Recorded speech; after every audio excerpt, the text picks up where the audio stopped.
walk right out the door. Played a game right from the start. Bienvenue à vous pour cette émission spéciale, La Vache qui braie. La vache qui pleure, la vache qui déprime, que l'on considère plus comme une marchandise que comme un être vivant. Au programme, des intervenants, des reportages pour mieux comprendre l'agriculture et la notion de souveraineté alimentaire. Excusez-moi madame, nous sommes la maison des jeunes de Livre à moi. Est-ce que vous savez ce que c'est la souveraineté alimentaire? Bonne question. Alors là, vous me posez une colle, là. Pas spécialement, non. La quoi? La souveraineté alimentaire. Ah non, pas du tout. Aucune idée. Non. Pas du tout. Absolument pas. Pas du tout. Non, pas du tout. Mais lui, il est très au courant. Vous pouvez peut-être l'interroger. Je connais pas non plus. Désolé. C'est sûrement pas le quick. Non, ça c'est sûr. Non, ça je ne sais pas du tout, non. Non, pas du tout. Du tout. Je ne sais pas du tout.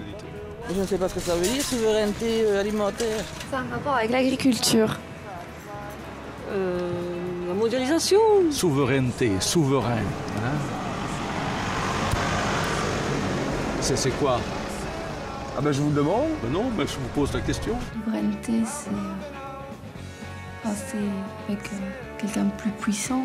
Enfin, est-ce qu'il y a quelqu'un de plus puissant?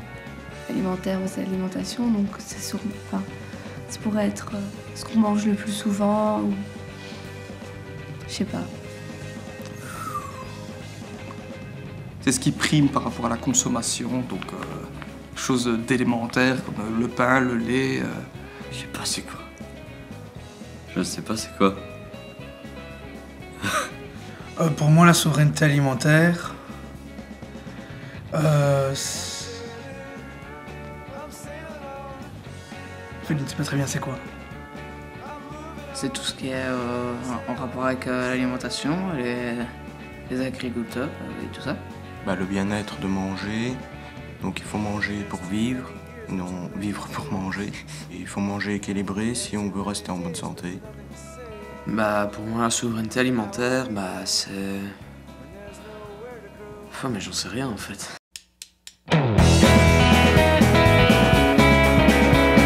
Nos reporters sont allés dans des magasins bio voir s'ils en savaient plus sur la souveraineté alimentaire. Un reportage de Walter, David et Julien. Je tiens un magasin bio, donc je suis naturopathe de formation. Donc en ce qui concerne l'alimentation, donc pour moi elle est une base essentielle pour savoir se soigner. Et donc une hygiène alimentaire indispensable. Je suis évidemment tournée vers le bio, et de préférence puisque c'est là qu'on n'a pas de pesticides et tout. Et puis en même temps, tout ce qui est local pour éviter les transports et donc avoir un impact écologique en même temps sur notre environnement. Donc voilà, pour moi, il est indispensable que l'alimentation reprenne sa place d'honneur et qu'elle soit vraiment, pour la plupart des gens, l'essentiel de leur bien-être avant toute chose, ce qui leur permettrait, je pense en plus, de tomber de moins en moins malades et en même temps de ne pas avoir besoin d'intervention autre que leur propre alimentation. Donc tout l'intérêt est de remettre à l'honneur les produits bio et d'ouvrir aussi, je pense, l'ouverture aux gens qu'ils pensent à leur jardin et à faire des cultures à leur échelle et sans pesticides. En quelques mots, ce que vous évoque la souveraineté alimentaire. C'est le fait en fait de pouvoir cultiver soi-même et de parvenir à ce que tout le monde puisse avoir de la nourriture du pays dans lequel il vit et que ça soit suffisant donc, pour le pays, la région concernée. Voilà, c'est vraiment ça. Ça, c'est une chose. Et deuxièmement, que ça soit durable. Ça veut dire qu'on ne soit pas obligé d'être tout le temps dépendant de produits extérieurs, je dirais, donc à ce qu'on a sur place pour vraiment arriver à se nourrir. Le pouvoir d'un groupe de pouvoir gérer son alimentation, gérer sa productivité, son type de production et dans un contexte d'éco-production et de développement durable, de respect de l'environnement. La possibilité d'avoir le choix dans mes achats, de choisir mes producteurs. C'est une certaine philosophie au départ. Cette philosophie comprend entre autres le travail avec les agriculteurs, des agriculteurs locaux si possible, bien sûr.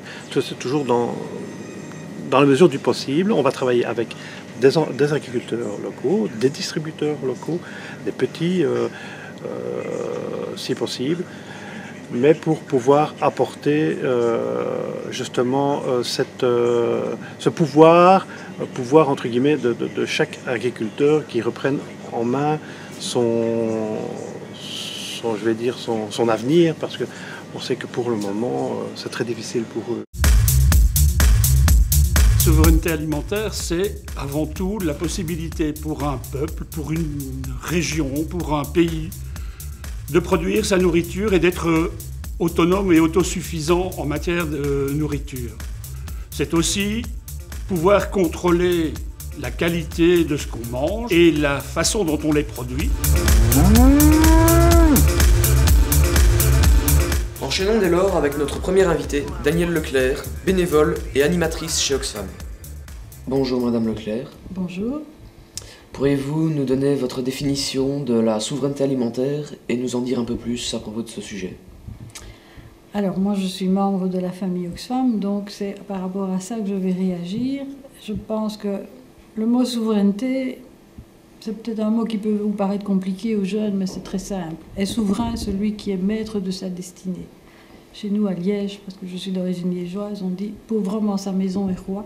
Ça veut dire qu'il a le droit de prendre toutes les décisions. Pour moi, c'est ça d'abord la souveraineté. Je décide ce qui me concerne. Ou je participe à la décision parce qu'évidemment, elle est collective. Sur le plan alimentaire. Or, il se fait qu'aujourd'hui, j'ai l'impression que ce qui arrive dans notre assiette, on n'a pas beaucoup pris de décision pour le choisir. On le subit plus que de le choisir. Et il y a toute une réflexion de fond, aussi bien dans l'international que dans nos régions, sur ce problème. Ce qui, nous, en tant que Oxfam nous intéresse, c'est la qualité de l'alimentation, d'une part, et la façon dont elle est produite. Parce que dans beaucoup de pays, elle est produite par des gens qui travaillent parfois comme des esclaves. Et ça, on ne peut pas l'admettre. Quelque chose qui nous frappe aussi très fort, c'est l'iniquité dans laquelle se trouvent les producteurs. Parce qu'aujourd'hui, dans le monde, 70% des producteurs sont des petits paysans. Or, vous savez qu'il y a plus d'1 milliard de gens qui ont faim, et c'est essentiellement des petits paysans. Et là, il y a un énorme problème. Parce qu'à côté de cette agriculture exercée par des paysans en famille ou en coopérative, il existe une agriculture industrielle qui est dans les mains de grosses firmes internationales agroalimentaires, comme Monsanto et bien d'autres. Et celle-là, non seulement elle les fait travailler dans ses plantations comme des esclaves, mais elle tue l'autre agriculture.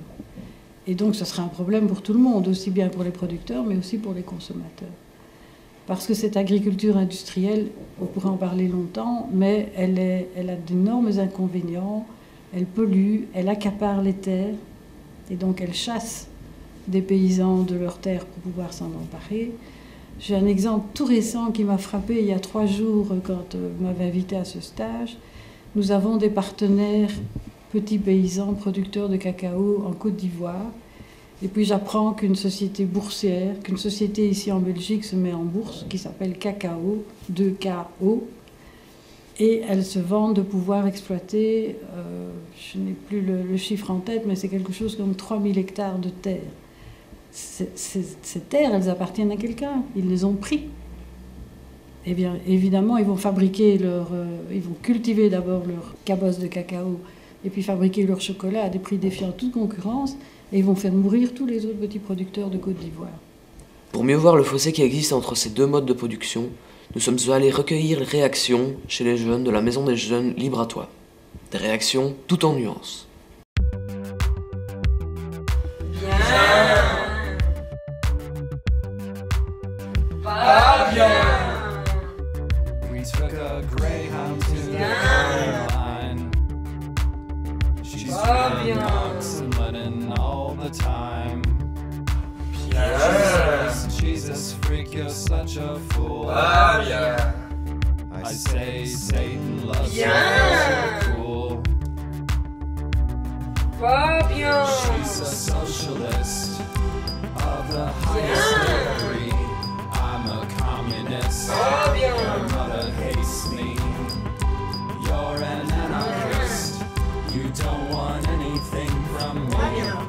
Satanist.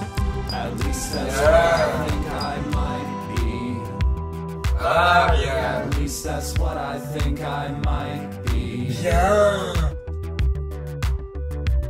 I danced until the sun was gone.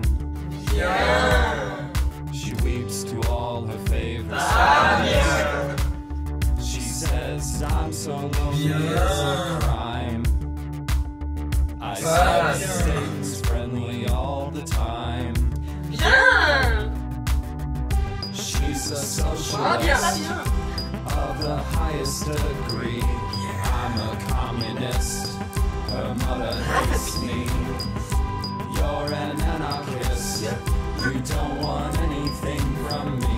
I'm a Satanist.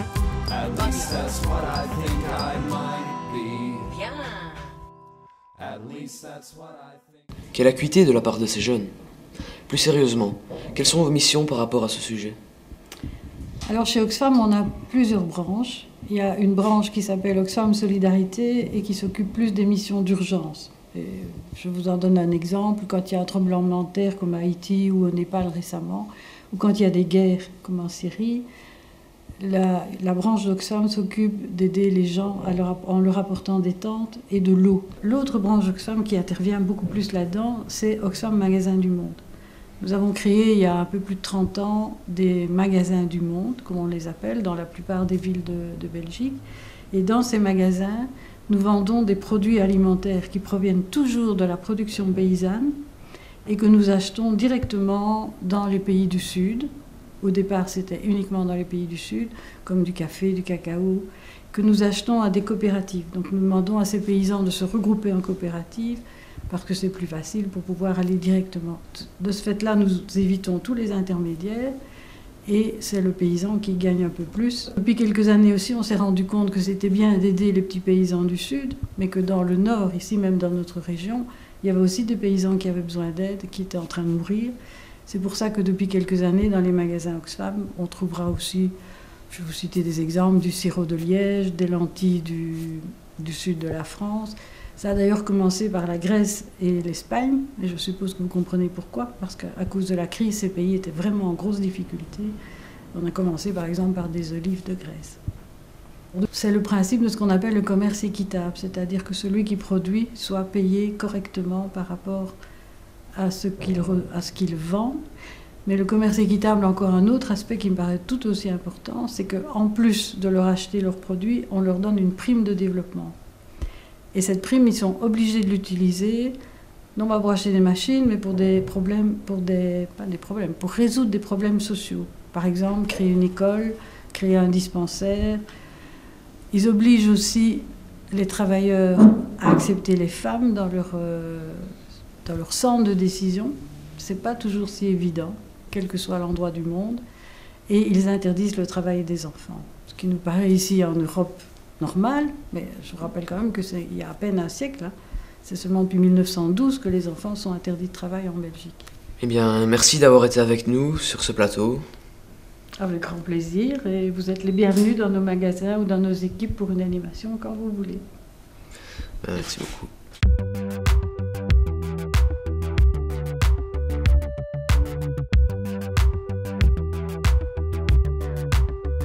We took a Greyhound to the county line.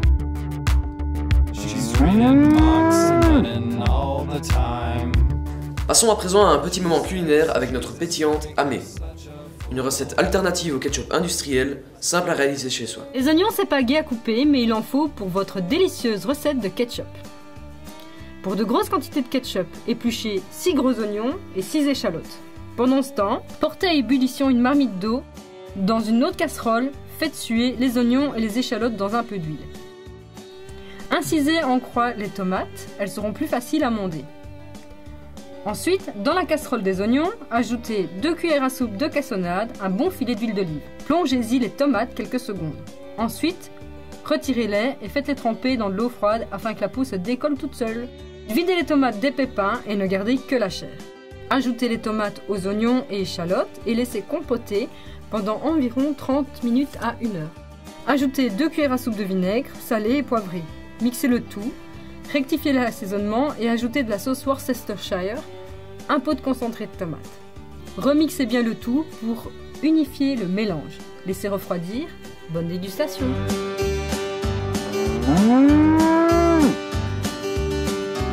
Le ketchup maison, bien mieux que le ketchup aux OGM. Maintenant, allons chez les agriculteurs à la ferme du Grand Enclos. Vous êtes sur le site d'une coopérative, donc c'est une coopérative qui s'appelle la SCRL, la ferme du Grand Enclos. Une coopérative d'une petite quinzaine d'hectares et on travaille à 6 au sein de cette coopérative. Une ferme en multi-élevage et multi-production et tout ce qui est produit ici est vendu en circuit court. Voilà, ça c'est le principe de la ferme. On travaille en bio, tout à fait, on est contrôlé par Certis6. Alors tous les deux, on est un petit peu le meneur du projet, j'ai envie de dire, en tout cas les initiateurs. On vit sur le site de la ferme et voilà, moi je m'appelle Sabine Rigaud. Nous avons tous les deux un job à temps partiel à l'extérieur et donc être agriculteur c'est aussi un métier à temps partiel pour nous. Voilà, je te laisse te présenter. Oui, ben moi c'est Jean-Pierre Bechou. Je travaille bien sûr plus qu'à temps partiel sur la ferme, je trouve. Parce que voilà, une ferme c'est quand même un peu à tout moment du jour et de la nuit. Au niveau de l'élevage, on produit donc du bovin, des porcs, des moutons et principalement des volailles, donc les poulets. Ça, c'est ce qui est destiné à la vente pour le public, pour nos clients, je vais dire. On a une 70aine de familles qu'on ravitaille. Sinon, pour les coopérateurs, on est quand même 6 à la coopérative. Pour les coopérateurs, ben, on va plus loin. On élève aussi des pintades, des lapins, des oies. Et on va jusqu'à faire avec les oies, c'est pas le tout de les élever, on fait aussi des rillettes avec les oies. Mais ça, c'est en interne parce que voilà, les locaux ne sont pas encore adaptés, ça va se faire. Au mois de mars prochain, normalement, ce sera fait. Et là, on pourra ouvrir tous ces produits au public, à notre clientèle. Oui, sinon pour les coopérateurs, on travaille aussi avec le four à pain qui est derrière nous. Donc on produit du pain pour nous, des œufs, du lait, des fromages, des légumes. Donc pour les coopérateurs, il y a accès à toute une série de produits. La structure coopérative permet à des jeunes d'entrer dans le système, de travailler à la ferme et un jour peut-être de la gérer complètement sans nous. Donc tout ça, notre idée de nouveau, c'était pas d'amasser, de vendre au plus offrant quand on aura terminé. C'est pas du tout le principe ici. On est plus dans des notions de partage et d'échange humain que dans de l'avoir et de la possession, quoi. Voilà, c'est une autre façon. Maintenant, si on veut parler finances, enfin si je peux me permettre, parce que ça me paraît important aussi, quand on parle comme ça fait un peu mai 68 heures attardées. Il y a quand même des finances derrière tout ça, il y a quand même de l'argent qui circule et on ne peut pas être en faillite demain, sinon notre gros projet s'écroule. Donc il y a quand même une comptabilité, quelque chose de sérieux derrière tout ça. Les prix de vente sont bien calculés, bien négociés avec les clients. Et le fait de travailler en circuit court nous permet de bien vivre sur une ferme de 15 hectares. Si on passait par des intermédiaires, ce ne serait plus possible, évidemment. Il faudrait revoir vos prix à la baisse? Ah, ça c'est certain. Quand il y a des intermédiaires, c'est l'intermédiaire qui fixe le prix. C'est pas le vendeur. Donc là, on n'aurait plus aucun contrôle de notre production. Et c'est aussi l'acheteur qui détermine, vous allez me produire ceci, ceci, cela. Et si le prix doit être revu à la baisse, on doit baisser au niveau aussi de la qualité. Et nous, on n'est pas du tout d'accord avec ça. Donc pour rester à un niveau de qualité qui nous semble correct, dans le respect de la nature et dans le respect des humains qui viennent se fournir chez nous, on a choisi de travailler en circuit court, c'était la seule solution. C'est pas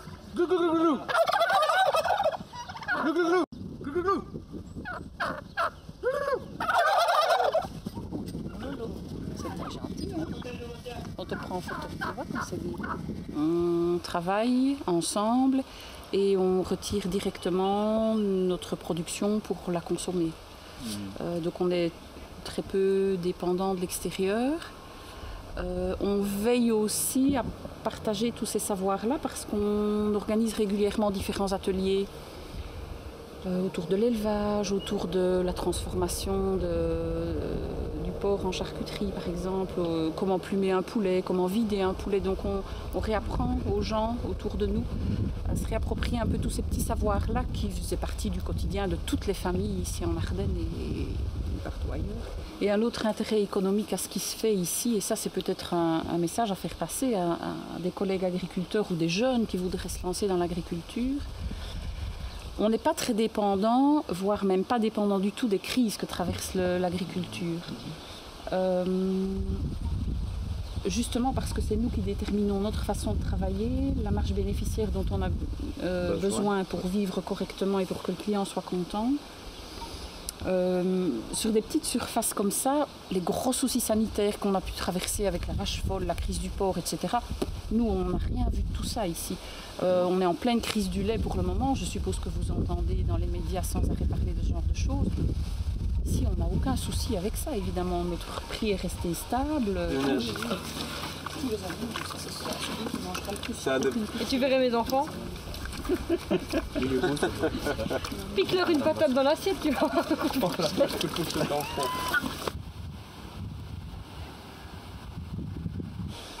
On n'est malheureusement pas loin du Luxembourg et avec ce qui se passe maintenant, ce ne sont plus des fermiers luxembourgeois, ce sont des entreprises qui viennent acheter les terrains ici en Ardennes et ils viennent avec du matériel gigantesque, oui, industriel, et voilà, et ils n'ont pas de limite de prix pour acheter les terrains ici. Donc ce que nous on ne veut pas, c'est que nos petits 15 hectares, ils aillent encore grossir un industriel qui n'est même pas agriculteur au départ. Voilà, ça c'est vraiment ce qu'on ne veut pas. Mais c'est sûr que quand un agriculteur prend sa pension ici dans la région où malheureusement décède et que les enfants vendent les hectares, ben, c'est au plus offrant. Voilà. L'argent est quand même souvent au-dessus de la pyramide dans les négociations et pas forcément la qualité ou les rapports humains. Donc ça fausse le... Et puis la suite... Ça fausse les choses. Mais moi je redis, hein, parce que on en fait l'expérience tous les jours et ce n'est pas qu'une question de philosophie, c'est vraiment un truc qu'on vit au quotidien ici. Quand on admet justement d'inverser un peu cette pyramide, donc de mettre l'argent un peu plus dans les choses, je ne dirais pas dérisoires, mais pas ultra importantes, et justement de mettre au-dessus de la pyramide la qualité et la qualité des échanges humains, wow, mais on vit beaucoup mieux. On vit beaucoup mieux. D'abord, on est autonome dans ce qu'on fait ici. On n'est pas dépendant des banques, des primes, des gros acheteurs, des intermédiaires. Puis on rencontre des tas d'humains intéressants avec qui on partage, avec qui on vit des choses. C'est quand même ça le bonheur, non? Enfin, chacun sa définition, mais pour nous, c'est clair. En tout cas, il n'y a pas photo. Ça fait des années qu'on vit comme ça. On ne changerait pour rien au monde. Si on nous donne demain, on peut nous la donner, même avec de l'argent, une ferme de 100 hectares qui produit 1000 fois plus que ce qu'on fait ici et qui rentre 100 fois plus d'argent, vous la gardez. On ne la veut pas. Voilà.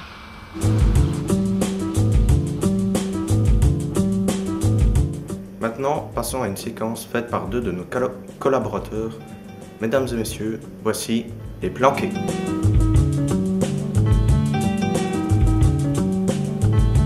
Si j'étais souverain alimentaire, dans les cantines, les gosses ils auraient droit à des Big Mac et tous les matins ils pourraient manger des chips au petit déjeuner. Moi, si j'étais souverain alimentaire, j'éradiquerais l'obésité dans le monde. Ah ouais? Je la remplacerais par la faim. Mais les gens, ils auraient tellement faim parce qu'en fait, j'aurais tout bouffé. Ah ouais, pas con. Pour stopper la famine dans le monde, je dirais, toi aujourd'hui tu manges pas, toi tu manges. Et le lendemain, on fait l'inverse. Ça peut pas marcher. Pourquoi? Parce que moi, je me planquerais pour grignoter. Puis si je grignote trop, le lendemain, je peux plus rien avaler. Moi. Et on aurait des voitures qu'on peut manger. Bah, comment tu ferais pour rouler avec si tu les manges? Bah, pas grave, on remplace les garagistes par des pâtissiers. Cool. Et les montagnes, je les ferais en choux à la crème. Et les arbres en barbe à papa. Miam. Miam. On serait tous des paysans, en bottes, à cultiver. Mais cultiver quoi? Bah, je sais pas, de la bœuf. Ouais, eh ben, tu sais quoi? Moi, je serais souverain alimentaire. Je rachète Ferrero. Je reprends Nutella et je l'appelle Merdella. Ah ouais. Ça sonne.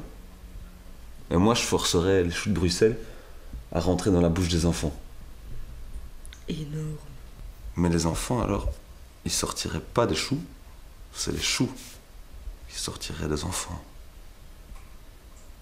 Je pourrais me faire un paquet de films. Alimentaire. Film alimentaire. Alimentaire, mon cher Watson. Tu vois les cantines au boulot? Ouais? Ben, ce serait kebab tous les midis. Ouais, eh ben moi j'engagerais une armée fruits contre légumes et ils se feraient la misère toute la semaine. Un souverain. Ça souverain. Ça souverain. Ça souverain.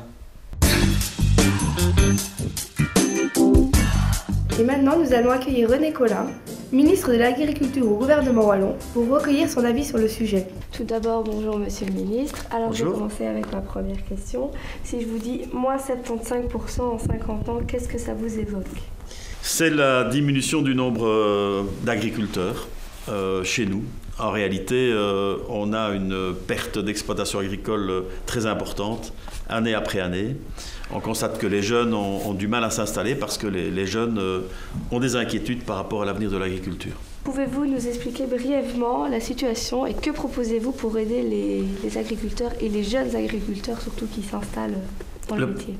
Le problème de l'agriculture, c'est l'insécurité. Et l'insécurité, c'est en fonction d'un prix qui est un prix mondial qui finalement n'assure pas un revenu décent aux agriculteurs.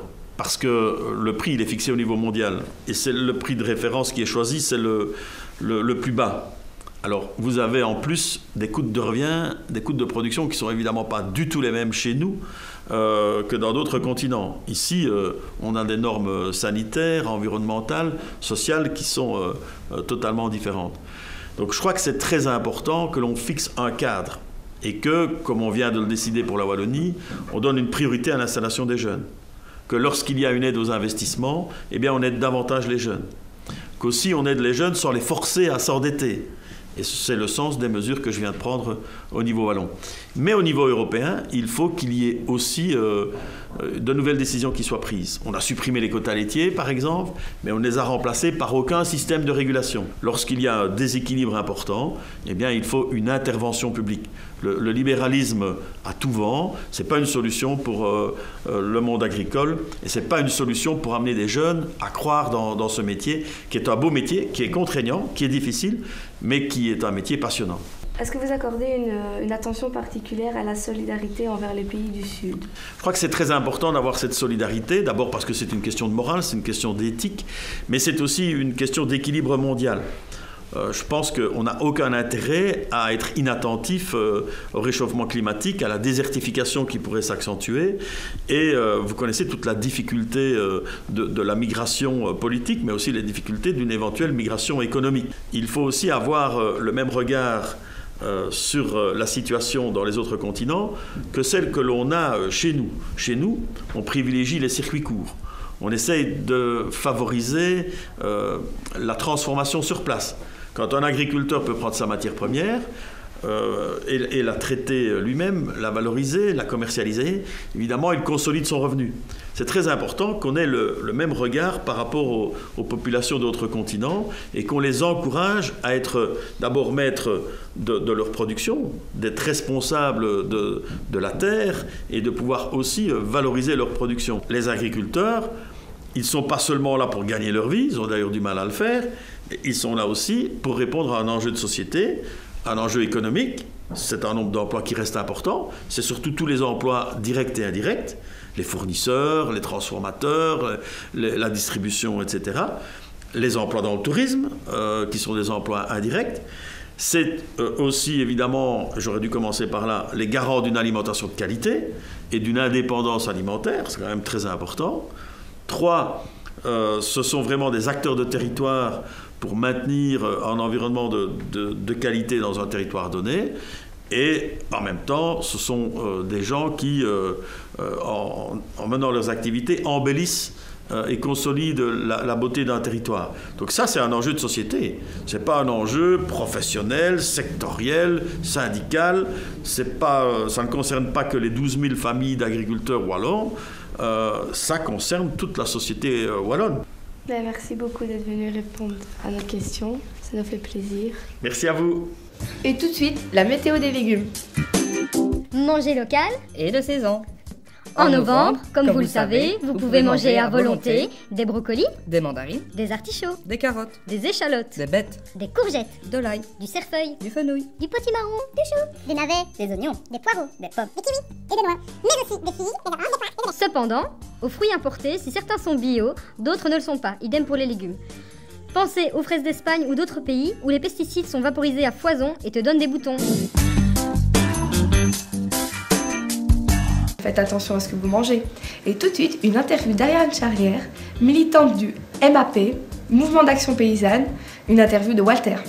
Nous sommes ici à Ouatrinsart, à la ferme des marronniers, chez Ariane Charrière. Bonjour, je m'appelle Ariane, j'ai 39 ans. Je suis paysanne ici à Ouatrinsart, en Gaume, sur une ferme laitière. Je suis fromagère aussi. Et le mouvement, je milite au sein d'un mouvement qui s'appelle le Mouvement d'Action Paysanne, qui est un petit syndicat paysan wallon, qui défend l'agriculture de type paysanne et familiale et qui essaye de promouvoir l'installation de nouveaux paysans. Durant la foire agricole 2015, les agriculteurs manifestaient leur mécontentement. Le MAP était-il présent ? Alors, le mouvement d'action paysanne n'était pas présent à la grande foire agricole de Libramont pour manifester. C'était une manifestation des laitiers, déjà, il faut le savoir, par rapport à la crise du lait. Le mouvement d'action paysanne, depuis 5 ans, a créé une autre foire, la Petite Foire, qui est une foire alternative à la grande foire de Libramont. Donc, plutôt que de lutter contre un modèle, on préfère montrer qu'il en existe un autre. Et donc, depuis 5 ans, on met sur pied une petite foire paysanne qui montre qu'une autre forme d'agriculture est possible. Qu'est-ce que le MAP peut apporter aux jeunes qui se lancent dans le métier ? Alors le mouvement d'action paysanne a une école, un centre de formation qui s'appelle l'école paysanne indépendante. Et donc ce que nous on essaye d'amener, c'est le transfert des connaissances et des savoir-faire. Donc être agriculteur aujourd'hui, si on veut le faire dans une perspective d'agriculture durable et respectueuse de la terre, des hommes et des femmes qui la travaillent, il est bien de ne pas trop mécaniser, de ne pas utiliser de grosses machines qui risquent de beaucoup abîmer la terre, et encore aussi d'apprendre à travailler sans l'aide de la chimie, donc en agriculture biologique ou mieux agroécologique. Et alors on aide aussi les jeunes d'une autre manière, c'est pour l'accès à la terre. Donc la terre n'est pas facilement accessible ici non plus, on croit toujours que l'accaparement des terres ça a lieu dans le sud, mais ici aussi la pression est très forte sur les terres agricoles pour construire des centres commerciaux ou autres. Et donc on essaye aussi de mener un combat pour que la terre reste accessible pour les jeunes. Est-ce que le MAP s'implique avec les producteurs du Sud ? Alors, quand tu dis les producteurs du Sud, tu veux dire l'axe Nord-Sud. Oui, donc Afrique, Asie, Amérique du Sud. Donc oui, le mouvement d'action paysanne s'implique dans le sens où on a des partenariats avec des ONG qui travaillent avec les producteurs du Sud, mais surtout nous, en tant que producteurs du Nord, on essaye de prendre conscience que ce qu'on pratique nous comme forme d'agriculture ici au Nord a des conséquences pour nos collègues paysans au Sud. Donc voilà, c'est deux axes différents. D'une part, on réfléchit à ce que nos pratiques agricoles ici ne soient pas dramatiques pour nos collègues du Sud. J'entends par là que, par exemple, si nous, on produit extrêmement trop de poulets, ces poulets sont exportés à bas prix sur le marché africain, puisque tu parlais de l'Afrique, et qu'après, le producteur de poulet africain, il ne peut pas vendre son produit alors qu'il a été produit localement parce que le mien est arrivé sur son marché beaucoup moins cher, parce que mon agriculture ici est subventionnée, et donc je reçois des primes qui me permettent de produire à bas prix. D'une part, et d'autre part, j'ai un partenariat, le mouvement a un partenariat avec le CNCD, avec Oxfam, avec SOS Faim.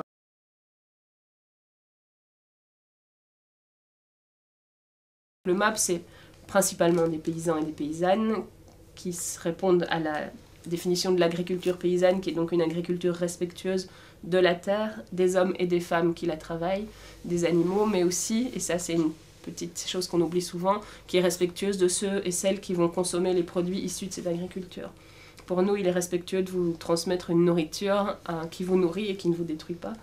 Je vais encore citer Pierre Rabhi ici qui dit quand quelqu'un passe à table, je ne lui souhaite plus bon appétit mais bonne chance.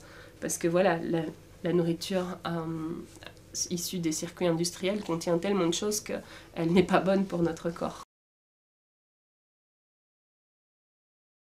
On n'est pas très actif en termes de politique. C'est pas qu'on ne croit plus du tout dans les politiciens, mais on pense que si on les attend, il sera trop tard. La politique, c'est pas juste rencontrer le politicien et c'est pas juste le politicien. La politique, c'est aussi les actes qu'on fait tous les jours. Choisir ce qu'on consomme comme nourriture, c'est un acte politique. Choisir le lieu où on fait ses courses, choisir le circuit court plutôt que l'agro-industrie, c'est un acte politique. Je pense qu'au-delà de ça, chacun et chacune en tant que citoyen, et au niveau des plus jeunes maintenant, au niveau des réseaux sociaux, vous avez compris ça sans nous, quoi. On a une façon de réagir qui peut être plus rapide et qui n'attend pas. Je vois dans la presse, je lis la presse tous les jours, comment on se félicite parce qu'on va de nouveau pouvoir exporter nos cochons en Russie, quoi. Mais il faut arrêter de se féliciter que nos produits partent ailleurs. Il faudra se féliciter le jour où on mangera ce qui est produit chez nous. Votre émission est sur, enfin votre reportage est sur la souveraineté alimentaire. La souveraineté alimentaire, c'est la capacité d'un peuple à se nourrir. On n'est pas du tout capable de se nourrir ici et pourtant on n'arrête pas d'envoyer notre nourriture ailleurs, quoi. Si on réapprenait à relocaliser son alimentation, ce serait beaucoup plus facile. Et ça donnerait aussi pas mal d'emplois si on remettait toute une partie des gens sur les métiers agricoles. C'est quand même super gai de travailler la terre, on l'a oublié, mais c'est super gai, quoi. Et donc je pense que par rapport à toute une partie de cette population qui est un peu désœuvrée et qui ne sait pas quoi faire de ses mains, ben ce serait pas si bête de réinvestir pour essayer d'avoir suffisamment de gens qui produisent de quoi nourrir les gens ici.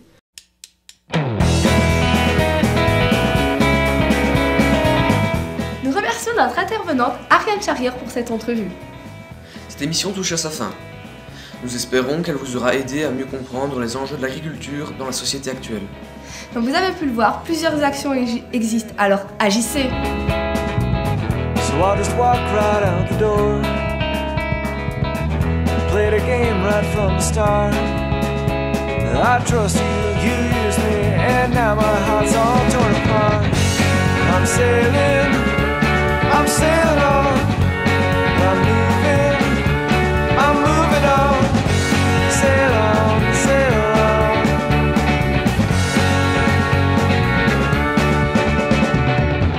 Try and see if I'll give up,